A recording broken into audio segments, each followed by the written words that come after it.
कुछ ही महीनों पहले की बात है, जब इंडिया का LAC पर चाइना के साथ विवाद चल रहा था, तब DRDO ने इतनी मिसाइलें टेस्ट कर ली थी कि जितनी आमतौर पर दूसरे देश 10 से 15 सालों में भी नहीं कर पाते। और एक रिपोर्ट के हिसाब से इंडिया ने पिछले एक साल में 28 मिसाइलें टेस्ट करके अमेरिका, रूस, चाइना, फ्रांस, UK और साथ ही साथ इटली और जापान जैसे बड़े बड़े देशों के हौसले पस्त कर दिए हैं। और ये सभी मिसाइल अलग अलग तरह की थी, जिसमें से ज़्यादातर को तो इंडिया ने पहली बार टेस्ट किया था और बहुत से देशों को तो ये पता भी नहीं था कि भारत के पास इतनी टेक्नोलॉजी भी है। इसीलिए इस बात को नकारा नहीं जा सकता कि DRDO के साइंटिस्ट में टैलेंट की कोई कमी नहीं है, लेकिन DRDO के इस टैलेंट को कभी भी उभरने का मौका नहीं दिया गया और सालों से $बिलियन दूसरे देशों को सौंपकर उनसे हथियार खरीदते रहे। अगर इतना ही पैसा DRDO पर और रिसर्च पर खर्च किया गया होता तो आज भारत वेपन्स के छोटे छोटे पार्ट्स नहीं बल्कि बड़े बड़े हथियार दूसरे देशों को बेच रहा होता।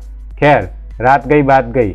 अब मोदी सरकार ने डिफेंस क्षेत्र में DRDO को पहले से कई गुना ज़्यादा तवज्जो दे रही है और इसी का एक ट्रेलर था कि DRDO ने 45 दिनों में 11 अलग अलग तरह की मिसाइलों की टेस्टिंग की थी और अब उनका प्रोडक्शन भी शुरू करने जा रही है। और अब DRDO ने भारत सरकार को साफ कर दिया है कि भारत अमेरिका के साथ जो national advance surface to air missile system नासेस-2 की डील करने जा रही है, उसको पूरी तरह से कैंसिल कर दिया जाए। ये टाइम्स ऑफ इंडिया का पिछले साल का 11 फरवरी 2020 का आर्टिकल है, जिसके मुताबिक भारतीय सरकार अमेरिका से नासेस-2 डिफेंस मिसाइल सिस्टम खरीदने जा रही है, जिसकी लागत $1.86 बिलियन थी और ये इंडियन रुपये में 13,500 करोड़ रुपए होने वाली थी।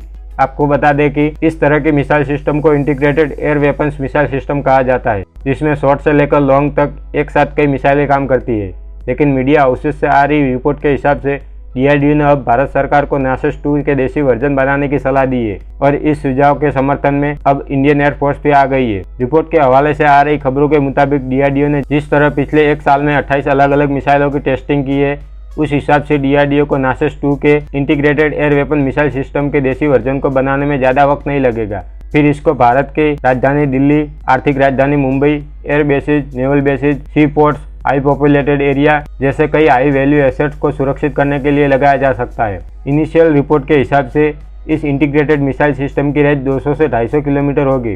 टेक्निकल स्पेसिफिकेशन में जाए तो भारत आज के समय में पहले से ballistic missile defence system BMB पर काम कर रहा है। इसीलिए नासेस-2 के देसी वर्जन को इसमें कैसे इंटीग्रेट किया जाए, इस पर DRDO और इंडियन एयरफोर्स चर्चा कर रहे हैं। मिसाइल के शील्ड की कॉन्फ़िगरेशन को डिसाइड करने और फिर DRDO और इंडियन एयरफोर्स दोनों द्वारा इसको अप्रूवल करने के बाद यह फिर क्लियरेंस के लिए इंडियन डिफेंस मिनिस्ट्री के पास जाएगा और फिर इसको फाइनेंशियल अप्रूवल मिलने के बाद DRDO 3 से 4 साल के अंदर नासेस-2 के देसी वर्जन को डेवलप कर लेगा और BMB में इस मिसाइल सिस्टम को S-400 और LRSAM के बीच में इंटीग्रेट किया जाएगा, जो कि क्रूज मिसाइल से लेकर ड्रोन, हेलीकॉप्टर, फाइटर प्लेन जैसे सभी एरियल टारगेट को हिट करने में सक्षम होगी।